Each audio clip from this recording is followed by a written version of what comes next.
Alright, hey guys, so there was a new Humble Monthly revealed today. It was kind of early this month just because it comes out on the first Friday of each month, and today, March 1st, happened to be a Friday. But the early unlocks for next month include Northgard, Mutiny Year Zero, and Absolvo Downfall. Each one of these games retails for about $30 on the Steam store. Northgard looks like a good resource management city building strategy game. Mutiny Year Zero is very similar to XCOM Enemy Unknown or XCOM 2, so if you are a fan of the XCOM series, I would highly suggest trying out Mutiny Year Zero. It's a super good game. It's sort of set in a more post-apocalyptic environment with some animal or anamorphic humanoid type creatures, but it was definitely pretty fun. I played through the beginning of it and I enjoyed it. And then Absolvo Downfall. This game has mixed reviews on Steam.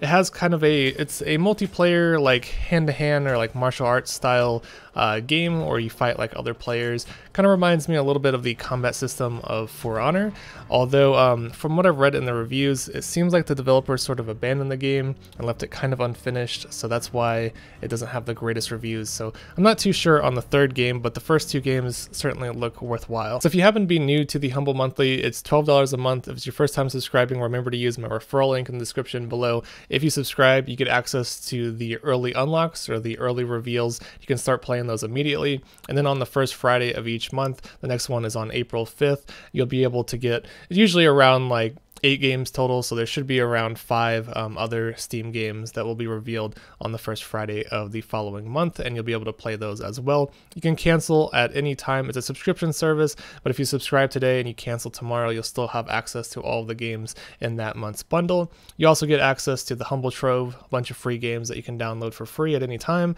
and you also get 10% off the Humble Store, which has a lot of the games that are on the Steam store as well, and they have their own discounts. So I'll go over this month's reveals a little bit later in the video. I thought this month it wasn't really too exciting, but it wasn't disappointing either. Kind of a mid-range monthly with some interesting indie games and so forth. But I do want to remind you guys that the Humble Neptunia Bundle ends in 3 days. So if you were on the fence about purchasing the Neptunia Bundle with a bunch of anime JRPGs and such, it does end fairly soon. Usually the Humble Bundles last 2 weeks. For some reason this one was pretty short.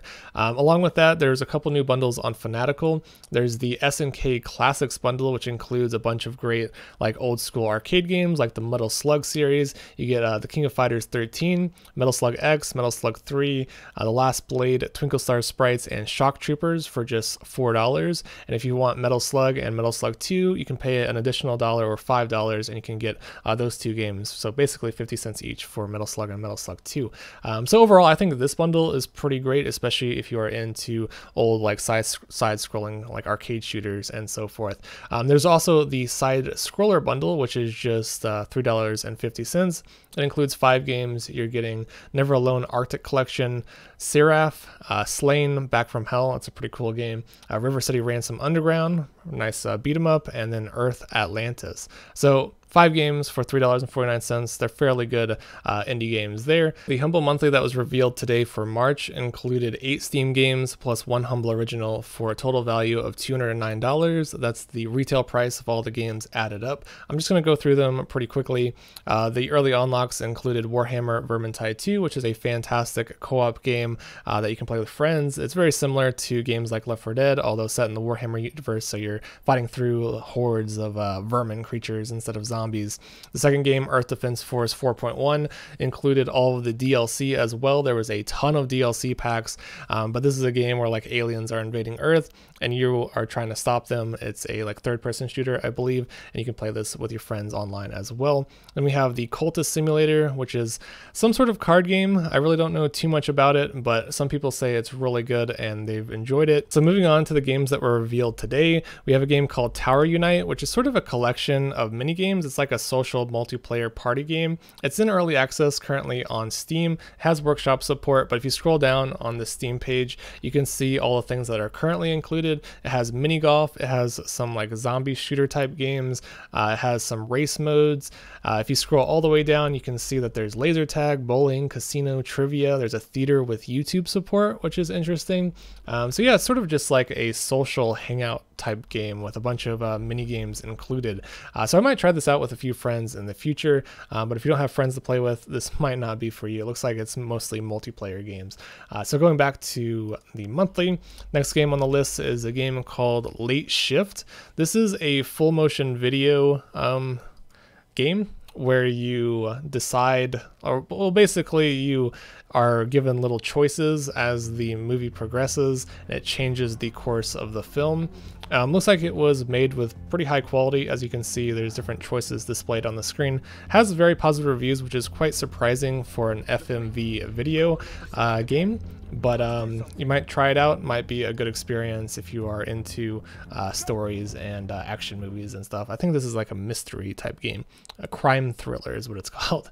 So going back, let's see what the next game is. Paradigm, which is a point and click adventure game. It looks very surreal, pretty strange. I think it's trying to be like humorous. I'm not a big fan of point and click adventure games, but this one has 97% positive reviews on Steam. So it might be worth checking out, especially if you are fans of point and click adventure games. And then the next two games are sort of arcade style. We have Fight and Rage, which is a like side-scrolling beat 'em up with a fantastic retro vibe to it. I think the graphics look amazing. It looks super fun. Unfortunately, it's only local co-op, so this is the type of game you'd really want to play with friends. I wish it had online like co-op, but unfortunately that's not the case. I'm sure it's still fun playing solo, but I would really love to play with someone with Fight and Rage. And then finally, there's Slipstream. This is sort of a like 90s arcade cabinet inspired racing game, very retro themed graphics and a fantastic soundtrack as well. So if you're into like old school racing games, especially if you were fans of like the old arcades, I think you'll really enjoy Slipstream. And then the Humble original was 20-minute Metropolis. This is another like city building, like management style game. Looks kind of interesting, but usually I don't really even try out the Humble originals. They're sort of just smaller little indie games that are not on Steam. So I usually just prefer trying out the Steam games. So that's about it for the Humble Monthly. Let me know what you guys think in the comments below, if you were happy with it or not. I know some people might be a little disappointed with this month's monthly just because there was quite a few multiplayer focused games, and if you don't have friends to play with, these games might not be too appealing to you. But overall, I think the quality was still there. A lot of different games that I wasn't expecting. Personally, I didn't own any of them except for one game. I think I just owned Slipstream and that was it. So I'm pretty happy overall with the monthly. Looking forward to see what next month's monthly like reveals will be. Mutant Year Zero definitely is fantastic. I'm really happy that that's a early unlock, and the other games look fairly decent as well. So yeah, kind of interesting, a little bit disappointing, but at the same time I feel like it was a good monthly. So thanks for watching and have a nice day.